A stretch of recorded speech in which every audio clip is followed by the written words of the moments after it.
one of Formula One's most influential personalities, is quietly preparing a return, and the latest revelation has sent ripples across the entire paddock. Christian Horner, the architect behind Red Bull Racing's rise into a dominant championship force, is reportedly working on a shock comeback to the sport. According to exclusive reporting from The Telegraph, Horner is already in serious discussions with Alpine about a potential return to Formula 1 in 2026. However, this isn't a conventional team principal role. Horner is reportedly targeting something far bigger: partial ownership of the struggling French outfit. The proposal centers on a possible 24% stake in Alpine, currently owned by Otro Capital, a US-based investment group believed to be preparing an exit. Otro Capital's investor list reads like a celebrity red carpet, featuring names such as Ryan Reynolds, Rob McElhenney, Michael B. Jordan, Rory McIlroy, and Anthony Joshua. The group invested $200 million into Alpine in 2023, around 354 million Australian dollars, hoping to turn the team into a competitive force. Less than 3 years later, they appear ready to cash out, and Horner is positioning himself as the successor. The timing is both ideal and complex.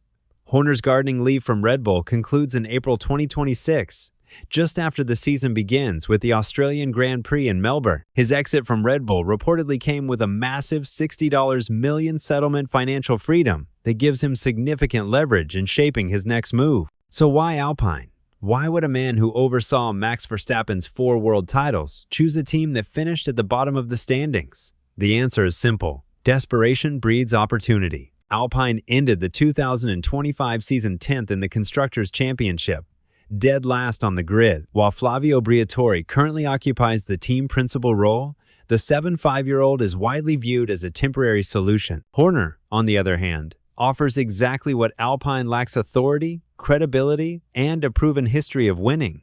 Pierre Gasly didn't hide his frustration after the season, having scored just 22 points, the worst tally of his career. He summed it up bluntly: "This is the best night of the year. It's over." He went even further, saying, "I told them to keep the car out of my sight next year, put it in a corner at Instone. It wasn't an easy car to drive." But the most explosive revelation shaking the paddock involves Max Verstappen. In an interview with Viaplay, the reigning champion opened up about his ongoing relationship with Horner, and what he revealed stunned many. Throughout the entire second half of the 2025 season, during Verstappen's extraordinary comeback attempt, the two were in constant contact every race weekend, Friday through Sunday, without fail. While Laurent Mekies officially ran Red Bull and Verstappen fought to overturn an enormous points deficit, Horner remained a constant presence behind the scenes, offering encouragement, sending messages, and reinforcing the bond forged through years of shared triumphs. "He sends me messages, and we also stay in touch during holidays," Verstappen explained. "It's him saying he believes in me, wishing me luck, being my biggest fan, but also reflecting on everything we've been through together." The context makes this even more remarkable. Horner was dismissed shortly after the British Grand Prix in July, at a point when Verstappen trailed championship leader Oscar Piastri by 69 points. That gap ballooned to 104 points after Zandvoort, following another Piastri victory. Most analysts wrote Verstappen off completely. The numbers simply didn't add up. What followed, however, was one of the most dominant runs in modern F1. Under Mekies, Verstappen stormed back with 6 wins in the final 9 races, alongside a second place, 2/3, and a sprint victory in Austin. And throughout that surge, Horner remained in his corner, calling, texting, and believing. Ultimately, Verstappen fell agonizingly short, just 2 points shy of an historic title comeback, losing out to Lando Norris, while Piastri slipped to 3rd. The emotional connection between Verstappen and Horner runs deep, forged during the intense battles of the 2000 and 2021 era. "Christian went through fire for me," Verstappen said, referencing moments from 2021 that still resonate deeply. Anyone who witnessed that season understands the weight of those words, the controversies, the Mercedes rivalry, and the dramatic Abu Dhabi finale. Verstappen was careful when addressing Horner's dismissal. Results weren't coming. There was unrest.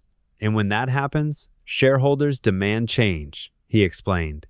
But it's hard when you've built such a strong bond and achieved so much together. Despite Red Bull's improvement after Horner's exit, Verstappen refused to let that diminish his former boss's legacy. While Horner plots his F1 return, Verstappen is facing his own complications for 2026. The four-time world champion has been quietly building a parallel racing career in endurance racing. On Tuesday, Verstappen tested a Mercedes-AMG GT3 at the Algarve circuit in Portugal, sparking immediate speculation that Verstappen.com Racing could be switching from Ferrari to Mercedes machinery for the GT World Challenge Europe. This move could pave the way for Verstappen's long-desired attempt at the Nürburgring 24 Hours, one of the most grueling and prestigious endurance races in motorsport. But here's the problem. Speaking to media in Singapore, he laid out the challenges. It depends on F1. First of all, I'm suspecting that with the rules next year, it's going to be very complicated to start with some unknowns, he explained. 2026 brings wholesale regulation changes to Formula One, with entirely new cars and, crucially for Red Bull, their first in-house power units. It probably will be a little bit more hectic than the end of a regulation cycle where things are a bit more straightforward, he continued. Plus, there's also the program of the GT3 team, what car we are going to race next year and stuff like that.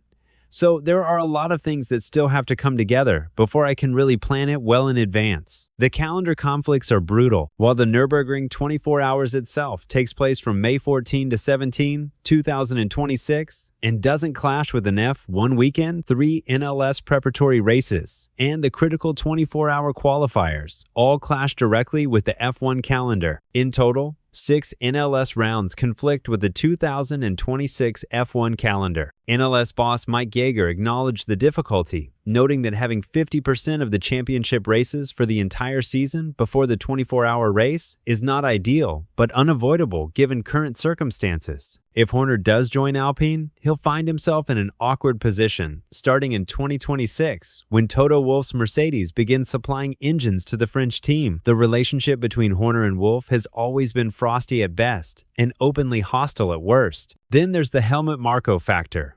Red Bull's senior advisor has accused Horner of using dirty tricks during his time at the team, with Marko's decision to demote Pierre Gasly without consulting Horner standing as perhaps the most public example of their power struggle. So why would Alpine take a chance on someone with this much baggage? Because they're desperate. The 2025 season was an unmitigated disaster for Alpine. Jack Doohan, Australia's great hope, was given just 6 races to prove himself as a rookie before being unceremoniously replaced by Argentina's Franco Colapinto, who partnered team stalwart Pierre Gasly for the remainder of the season. For 2026, Alpine has secured a deal to use Mercedes engines from 2026 until 2030, ending their troubled in-house engine program. Combined with F1's new era of regulations, it represents a genuine opportunity for a fresh start. The other potential destinations for Horner have largely evaporated. Aston Martin was heavily linked before team owner Lawrence Stroll made it clear the former Red Bull boss would not be joining.